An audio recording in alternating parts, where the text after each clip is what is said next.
Welcome to I'll Have You Know, a podcast from Rice Business. This episode is part of our Up Next series, where faculty, researchers, and alumni weigh in on the trends currently shaping the world of business. Make sure to listen to the full episode to hear an incredible performance from a Houston Symphony Quartet. Good afternoon, everyone. Thank you so much for joining us here in this lovely facility for a live broadcast of our award-winning podcast, I'll Have You Know. There's no better name than I'll Have You Know. Thank you very much. This is a great opportunity for us. I'm especially excited for today because we get to share some of the ideas for some original research done at Rice Business to talk about a great story of resilience here in Houston and a great lesson that can be applied very broadly around lots of different types of organization. And to help us do that, we have three fantastic guests today. We have John Mangum. So John is at the back. You can make your way up here to the front. Very happy to have John, who's the executive director. Yes. The CEO and Margaret Alfred Williams Chair of the Houston Symphony. A wonderful, warm round of applause for you, John. Thank you so much. Previously, he held senior artistic planning roles at the San Francisco Symphony, New York Philharmonic, and the St. Paul Chamber Orchestra, and he has stewarded the Houston Symphony through some really interesting, tough times, and is the subject, and a great subject, of this research. So welcome, John. Happy to have you here. We're also joined by Rice Professor, Henry Gardiner Symonds Professor of Business, Scott Sonenshein. Scott's done everything special at Rice. He wrote a great book called Stretch, which you may remember. He had a great book called The Joy at Work with Marie Kondo. It launched not long after, 4 years ago, on a day much like today. I called Scott. He was the very first professor who had to give the message that, sorry, there's a COVID pandemic. You have to pivot your class from in-person to not in-person, and you're the perfect person to do that because all your research is about this topic. And Scott did a famously beautiful job of that. And of course, we have a great podcast host in Maya Pomeroy, a journalist with great experience in front of the camera, behind the camera, everywhere, and most importantly, a Rice MBA. So we're really delighted to have Maya here. Maya, thank you, and thanks all of you. Thank you to Dean Matthew Loden and everyone here at the Shepherd School of Music for allowing us to use this lovely space. And now on to the show. Take it away, Maya. Thank you. Good evening, everyone. We are really thrilled and delighted to have you here this evening. My name is Maya Pomeroy, and I will be your host. And as Dean Rodriguez said, this is a wonderful opportunity to really showcase an extraordinary event that happened right here in Houston.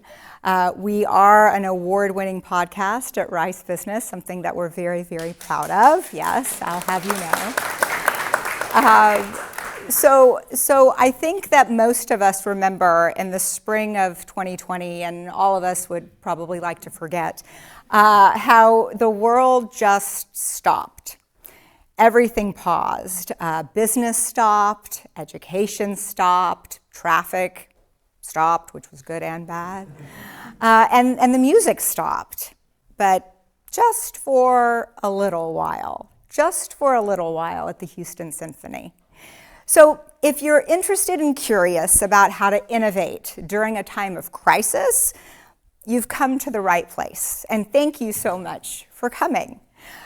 During the pandemic, the performing arts industry really went through a lot of issues and was grappling with not only an economic downturn, but also an existential question of the role that the performing arts plays in society during a time of crisis.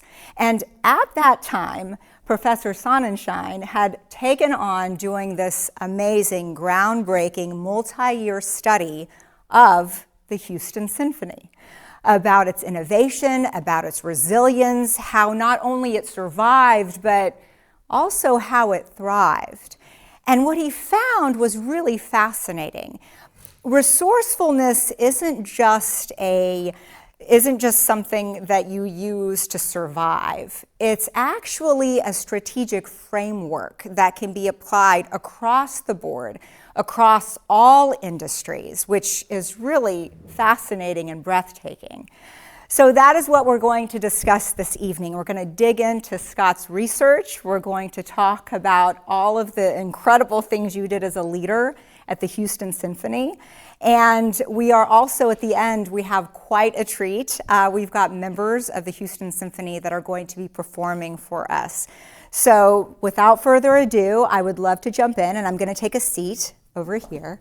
And I'd love to start with you, Scott. So what made you interested and curious and passionate about studying organizational change? And also, what led you to really do this study about the Houston Symphony? Well, thank you, and thank you for having me on the podcast. Organizational change is something that I've been studying my entire professional career, and it really started out before I was an academic. I worked at a time, a high-flying startup organization in Silicon Valley, and I got out there right during the peak of the dot-com boom. And what I saw was, it's kind of like pandemonium of, all of the excess out there. And, being a young 20-something-year-old at the time, it was kind of exciting to be out there at that time. But what I quickly realized is that this was not a sustainable way of doing things, and as kind of the free flow of cash stopped coming in from venture capitalists, we were basically exposed for what we were, which was basically a business without a purpose. And I saw a lot of... We don't know any of those. Yeah, well, certainly not from our students. And I saw a lot of terrible mistakes in terms of how change was being implemented, practices that were really making a very difficult situation far worse. And so that inspired me to get my PhD and really understand resourcefulness, which is essentially how do we use the resources that we have in more effective ways versus just squandering what we have? Because my company I was at squandered a lot. And I've spent my career trying to study organizations like what the Houston Symphony did that have found remarkable ways, I would add, of taking what they have and making the most of it. Is that business still in? I'm just kidding. I'm not going to put you on the no, spot. No, we were definitely out of business. I remember the day bringing my certificate of shares that at the time were worth probably millions into my class and saying, this is worth zero right now. That's why you should take this class seriously. Well, overvalued, a bit of an overvaluation. So tell me about the Houston Symphony. What drew you to that? How did you meet? Yeah, so this is kind of a story that almost takes us full circle to resourcefulness. So it's during the pandemic, and it's the beginning of the pandemic, and most of my research is ethnographic and in the field, which means I spend my time embedded in organizations trying to understand how they work.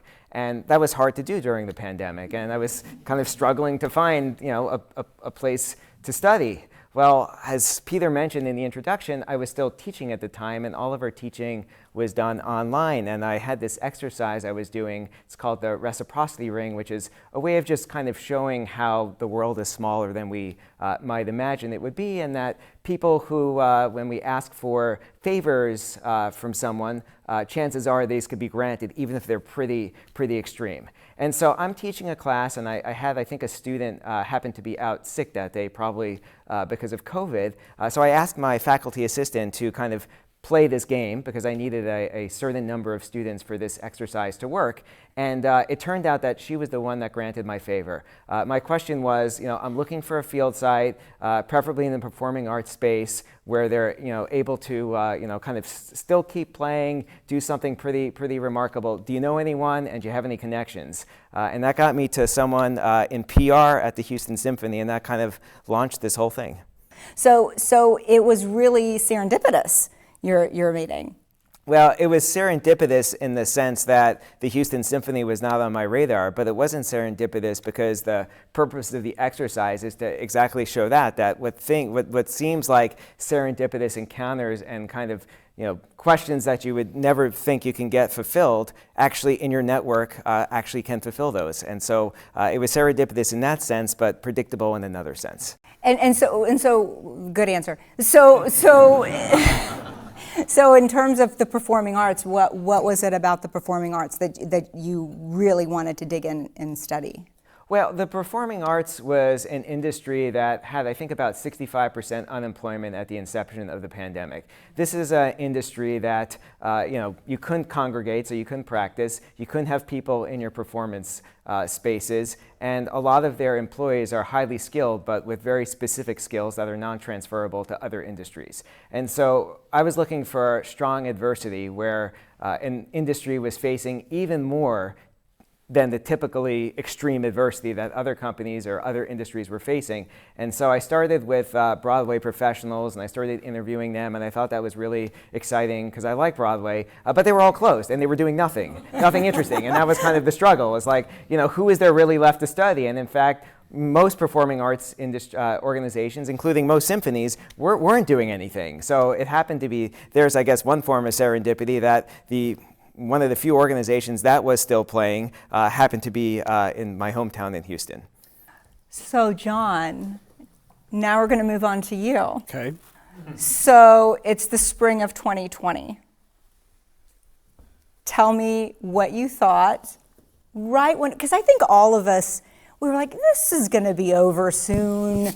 I mean, I have a friend who's an epidemiologist, and I was like May, right? We're going to be done by May. We weren't done by May, right? So when all of this started to happen and things started to shut down, what did you do?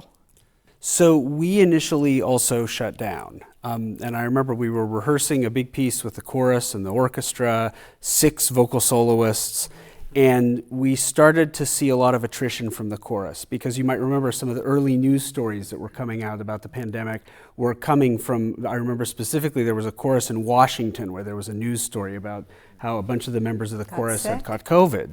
And so we started to see this attrition, and we decided, it felt like several orchestras almost on the same day in the middle of March of 2020 decided to shut down that week's rehearsals and performances and send everybody home. And so that's what we did.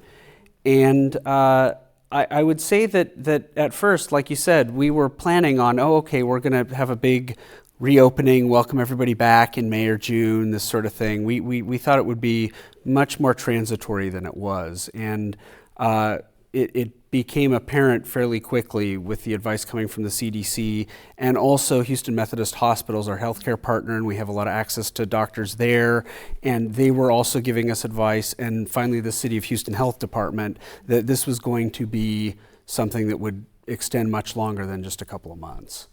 So what did you tell your musicians? Well, the first thing we did was I remember we sent everybody home, and then we realized that we weren't going to have ticket revenue coming into the organization, and that's about 1/3 of our revenue.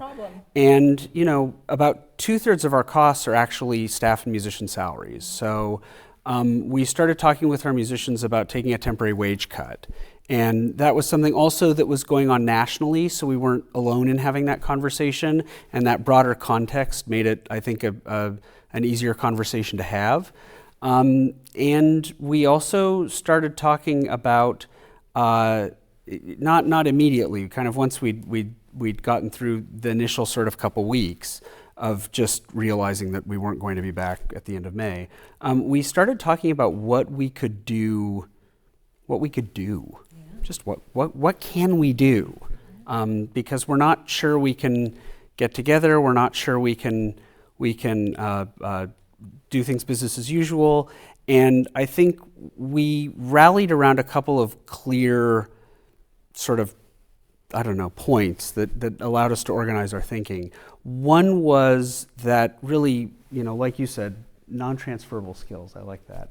This is a group of incredibly skilled, incredibly gifted musicians, and so that thrive on performing. Exactly, and on performing for an audience, on performing with other musicians.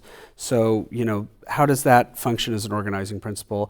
And also that what we do has value.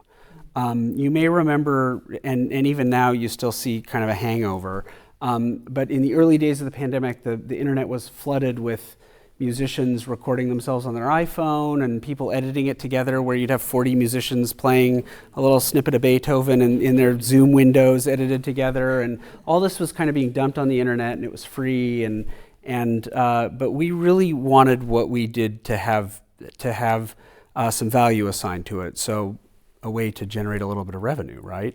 So those were the two principles around which we kind of organized our thinking. And so you were studying this while they were doing this? Right. Okay, so tell me about that. So because it's a very personal and intimate experience to go to the symphony, to go to the ballet, to go, to the opera. So what were you thinking while they were trying to pivot and transition?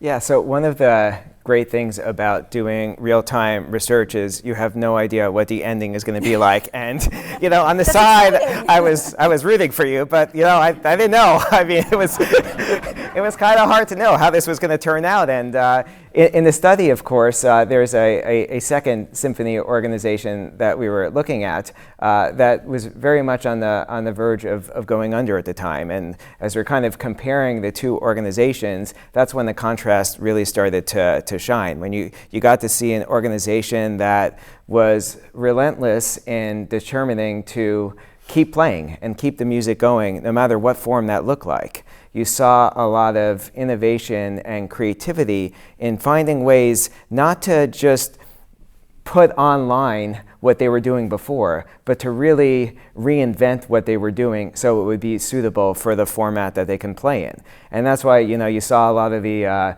Zoom symphonies and the little boxes, but what the Houston Symphony did was really bring musicians into the homes of their audience. And that created a lot of new experiences for their audience. It also grew their audience, of course, because they were one of the few, if not the only organization that was thinking this way. And so for me and someone who spent their career studying resourceful behaviors, I started getting extremely excited because I'm like, this is an exemplar of what I've been studying for so long under such difficult circumstances. And it was really remarkable just to kind of have a backseat and watch this thing unfold. So what gave you that idea? So really, going back to those two organizing principles that I described, we started to formulate an idea of inviting our audience into the living rooms of our musicians. And we specifically targeted musicians who we knew lived with other musicians. Because again, it's about making music together, and many of exactly. And this idea of the bubble, we all remember the bubble, and admitting people into your bubble and this sort of thing. So sending a camera and a microphone out to the homes of musicians, and every Friday night having them prepare, they had carte blanche. They could play whatever they want. They could talk about it, and the very first one was beautifully done. It was our principal keyboardist, Scott Sonenshein, who has been with the orchestra for many years, and his wife sang in our chorus, and his son was a Broadway theater performance singing at HSPVA. And so you had this wonderful group of, musical theater. You had this wonderful group of three musicians living together, and they told stories, and they sang German art songs, and Scott's wife would read the text in English, and his son would sing the art song, and Scott talked about how his piano, which we were seeing on the screen, had traveled around the country with him, and he'd bought it 40 years before. And so we were getting these wonderful stories, and it was a completely different experience than you get coming to Jones Hall to hear the symphony, but it was people making music together and us charging the audience a small fee to get to experience that specific performance. Did you have wait lists? No, because it was online. As many people as wanted could come, and so we had a really good size audience, and that transitioned into us starting to live stream performances. So the city let us get back in our hall for 4th of July weekend. And over the course of the summer, we could get the orchestra together in small groups, sitting apart. And that was another thing that Rice was instrumental in doing. We worked with the engineering school on an aerosolization study. And they actually used high-speed photography to capture images of our musicians while they were playing, so you could see where the aerosols were coming out of their mouths and out of their instruments, so that we could configure them safely on stage in a way where they wouldn't be getting each other's mist. And amazing. Do they still think about that today? So I don't know. Just whenever somebody coughs or sneezes, everyone I think that's just the way life is now. But getting the orchestra back on stage, live streaming those performances, and we still have about 1,000 households watching our live streams every weekend. So we developed this new stream of revenue, new business line that came out of the pandemic and has stuck with us as a wonderful audience development tool. Now, were there other symphonies or other organizations that wanted to do that as well? I mean, there were a handful of other organizations that were doing this, but none really, I think, to the extent that the Houston Symphony was. For the first year of the pandemic, many other orchestras were completely closed. I mean, they were not performing in person, they were not having paid live streaming, and so what you saw really, what the Houston Symphony was doing was creating essentially new products. And you think about how rich those products are that John just described. Those are products that you presumably could have created before the pandemic, but it was only because of the constraints and how those limitations forced you to think differently. And that's really the power of resourcefulness and why it becomes a strategic asset, not just a defensive strategy, because it gives us permission to do things unconventionally. And with those unconventional thoughts, we have the opportunity to go beyond regular performance and reach exceptional performance. And you had said that they were different kinds of pieces that the musicians were playing. So can you elaborate a bit more about what those were? And because you were really given, you're given a bit more agency to choose because you have an opportunity to go outside of the box. Absolutely, and there was a confluence of factors that led to that outcome. The first was that even when we had our largest possible audience during that pandemic season, it was only about 400 or 450 people in Jones Hall, which at the time sat 2,900. So, and that was because households had to sit together and then be a certain distance from anyone who wasn't in their household, back to this bubble idea. So we weren't under pressure to sell tickets. And so that gave us the ability to program whatever we wanted. You didn't have to do a certain number of Beethoven symphonies, and you didn't have to do Star Wars in concert, and the kind of things that sell tickets. So we could really explore all kinds of repertoire. The second factor was the George Floyd protests in the summer of 2020 really made us aware as an organization that historically we had not been representing Hispanic, Black, women on our stage with our programming. We'd been sticking with a lot of the kind of white European male canon. And so we really, and I have to give credit to our Director of Artistic Programming, Rebecca Zabinski. She really took on learning about this repertoire and making sure that we programmed it in a really robust way. And that's something that's actually continued on in our programming since then. And then the third piece was we were limited in the number of musicians we could put on stage. Typically we have 90, 100, 105 musicians on stage for a Houston Symphony concert. Our kind of maximum configuration, because of the distancing, was about 35 on that stage that normally seats 100 plus.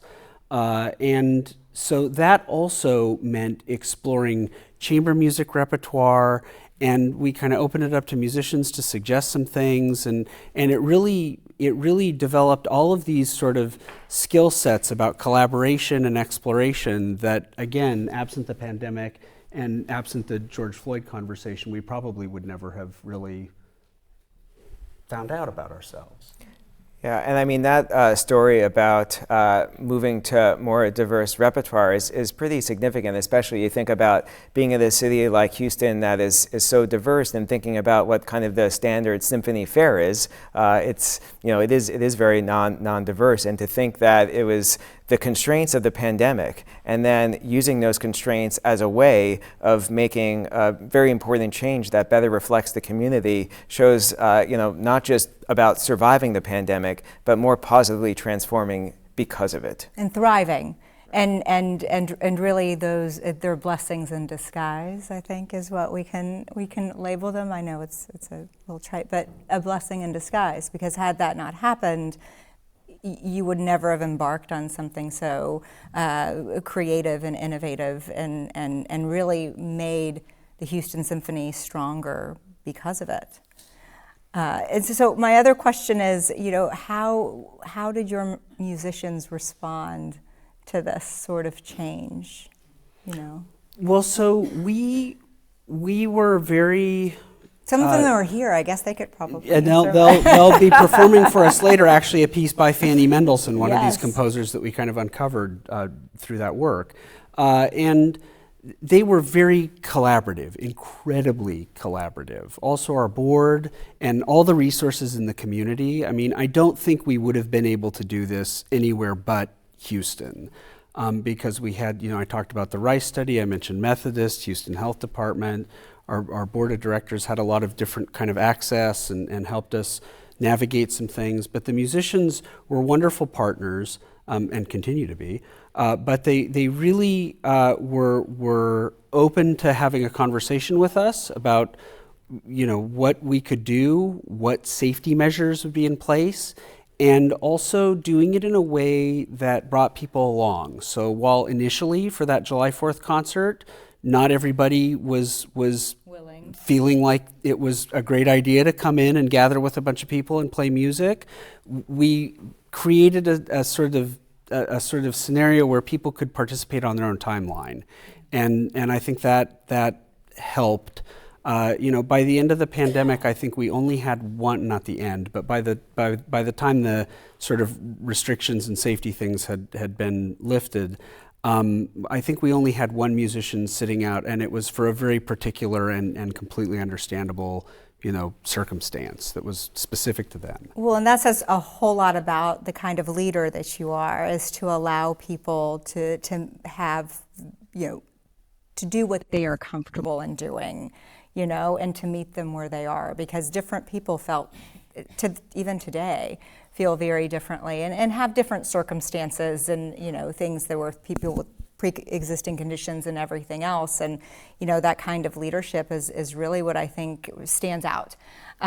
In comparison, and I know I'm not sure how much you can share about the other symphony that you study, but is that one of the key components, is the type of leadership that they had? Yeah, no, leadership played a big role here. So the other symphony that we studied is we matched them on just about every other criteria except the fact that they were not playing. So they were similar size in revenues, similar political environment, similar COVID restrictions. So we tried to normalize everything except what they were actually doing.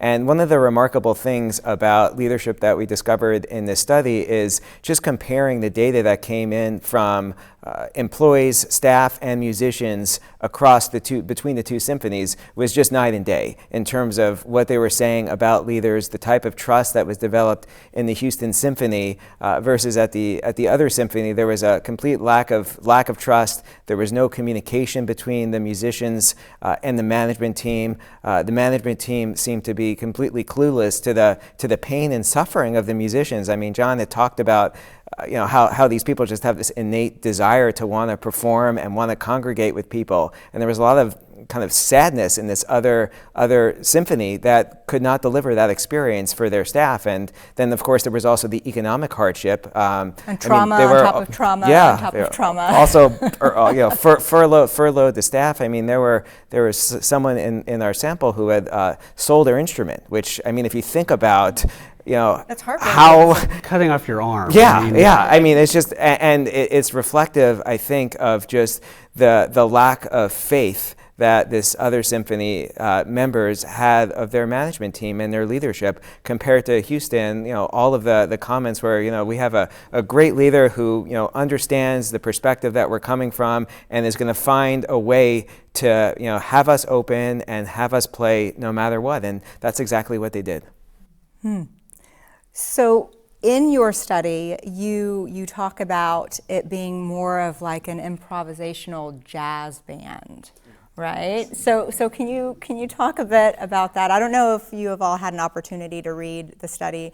If you haven't, it's phenomenal. It was published in the MIT Sloan School, and I'm sure that we can get you a PDF if you'd like. But go on and tell me about that sort of analogy. Well, this kind of became an organizing metaphor for the findings. If you think about a symphony, not only are they playing orchestral music, but in many respects they're organized like a symphony in terms of its management structure, which is how most businesses are organized too. It's very hierarchical. This is an organization that I'd say is used to planning in years. So very long-term planning, clear role differentiation in terms of responsibilities, lots of scripts, so you have your sheet music, your routines, and your practices. And what was so remarkable about this experience is not only is this an organization used to making this music and used to being structured like this, they went completely jazz, not in their music, but in terms of how they organized. And to get into that mindset of being able to improvise, to go from an organization used to planning a season a couple of years in advance to not knowing what they're going to play 6 weeks, down the future, having guest artists not being able to travel and make it at the last minute, and figuring out how the show is going to continue was really inspiring to sit back and watch. So for me, I think thinking about the jazz metaphor exemplifies everything great that the Houston Symphony did from how they interacted and communicated, how they did little experiments to try things, how they embraced uncertainty, didn't kind of run away from uncertainty. Because the match sample in the study, a lot of the early data was basically saying there's so much uncertainty, this is unprecedented, we're going to wait it out. And that's the panic, that's the threat rigidity that you often see leaders make in crises. We're just going to close up and constrict resources at a time when you need your creativity. And at Houston, what John and his employees did was essentially, we're just gonna find a way. We're gonna try things, and if they don't work, we're gonna try something else. I think that's called a growth mindset as opposed to a fixed mindset. That's something that I definitely learned at Rice Business. Plug for Rice Business. So in terms of quite a few lessons learned. If you were to talk to another organizational leader, both of you, this is a question for both of you, and they're in this situation, clearly not a crisis like the pandemic, but going through an organizational shift or things aren't working quite right. What advice would you give that leader in order to not only survive but to thrive like you did? Well, I think I would say that you have to have the right people, and we had and continue to have a great staff, incredible musicians, great board, and each of those people is a resource. Like, talk to them, get their take on things. They have ideas you may not have even thought of. And that was really what we did for the first month of the pandemic. I feel like we were on Zoom with the orchestra every day, and talking to them and talking to the staff and talking to board members. I feel like we also had an executive committee board meeting every day as well.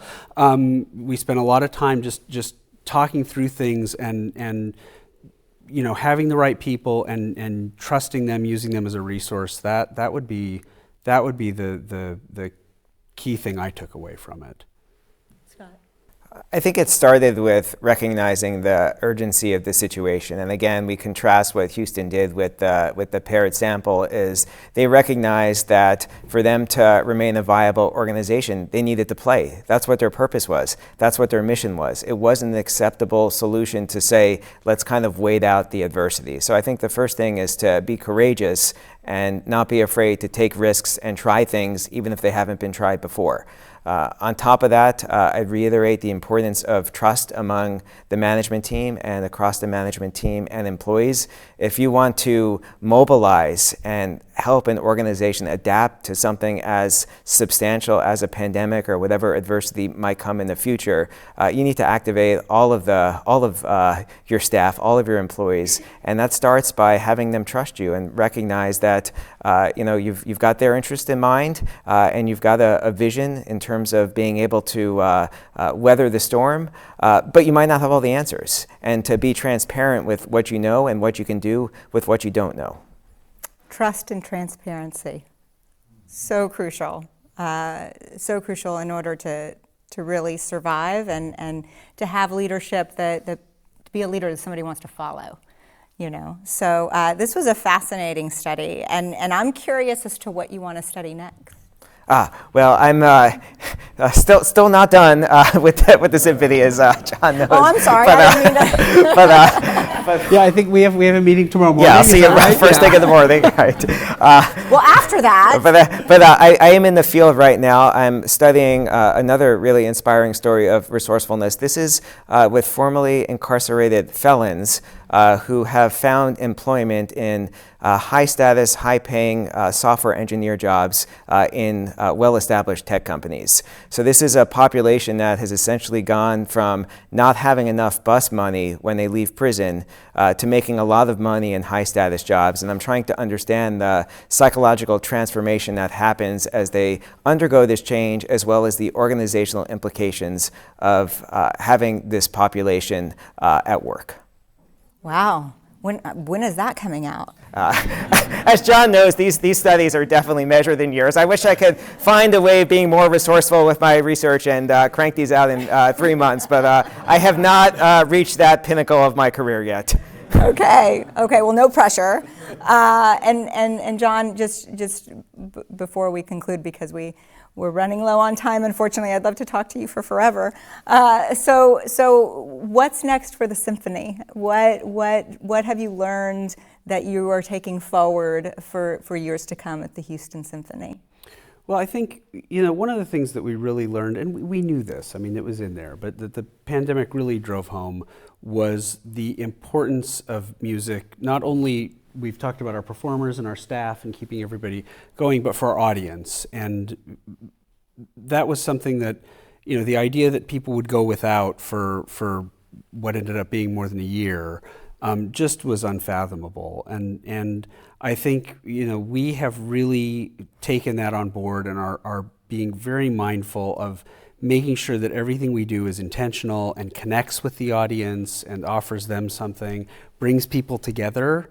It's kind of the one of the few spaces where you can go and really unplug and just be, alone with the music, and that is rare these days. And I think that the symphony is going to continue to scale great artistic heights and commission new works and support young composers and reflect the diversity and energy of our community, Greater Houston, with everything that we do. So that's really what we're focused on. That's a lot. Yeah. But it's good. It's good to have really big goals. You got to think big. Think big. So I would like for you to tell us a little bit about the piece that we are about to hear, because like you had mentioned, this is a composer that not many people knew, that you have chosen for the musicians of the symphony to perform this evening for us. So can you tell me about Fanny Mendelssohn and how you found her? So, like I said, one of the big discoveries of the pandemic was all this wonderful music that had really been outside of the repertoire of symphony orchestras. And Fanny Mendelssohn is the sister of a very well-known composer who's played often by symphonies, Felix Mendelssohn. And they grew up together in Berlin, and they were from a very wealthy banking family, and so wealthy that they could hire an orchestra to play private concerts in their home. And the children would write music for the orchestra as teenagers, and so Fanny and Felix would do this. But when Fanny kind of came of age and was married, she was told that it was not suitable for a woman to pursue composing music. And so she did continue to compose. She wrote piano pieces, chamber pieces, art songs, but she didn't have access to the orchestra, so she didn't write big orchestral pieces like her brother went on to do. And what we'll hear now is a string quartet of hers, and it's an absolute masterpiece. Shows that had she been accessing orchestra and writing for orchestra, we'd be playing her music just as much as we play her brother's. And we have a wonderful group of musicians from the symphony to perform. Our principal second violin, Mu Chen Shea, another one of the members of the second violins, Amy Sems, who I believe is a Rice grad. Maybe they're all Rice grads. Well, there's 3 out of 4 Three, okay, Rice so grads. Mu Chen is one, Amy is one, our violist, Wei Jiang, and then Jeremy Kreutz is on cello, so I'm guessing he's the third Rice He's grad. the third one. Yes, that's correct. And just a wonderful group playing a wonderful piece by a wonderful composer who, we don't hear as often as we should. Well, I think we're ready. So if you could just give us a few moments to set up the wonderful musicians from the Houston Symphony, we can enjoy and delight in that. And I do want to thank you so much for this really phenomenal conversation. I hope you enjoyed it as much as I did, and we did. Yes, thank you very much. Thank you, Maya. Yeah. Thank you.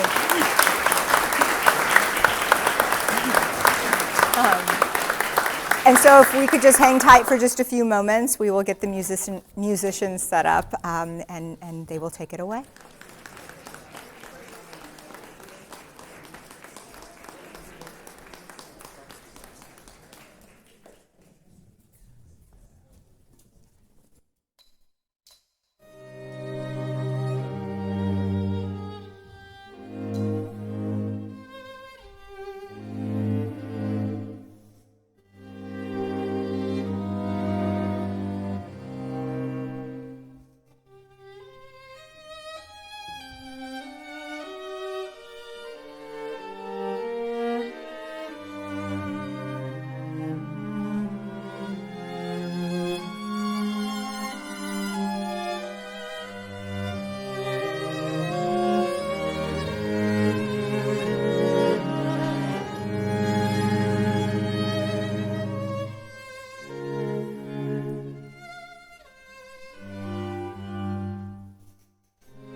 Thanks for listening. This has been I'll Have You Know, a production of Rice Business.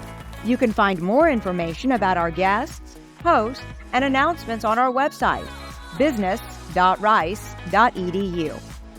A special thank you to Professor Scott Sonenshein, John Mangum, the Houston Symphony, and our performers, Mu-Chen Shea, Amy Sems, Wei Zhang, and Jeremy Kretz.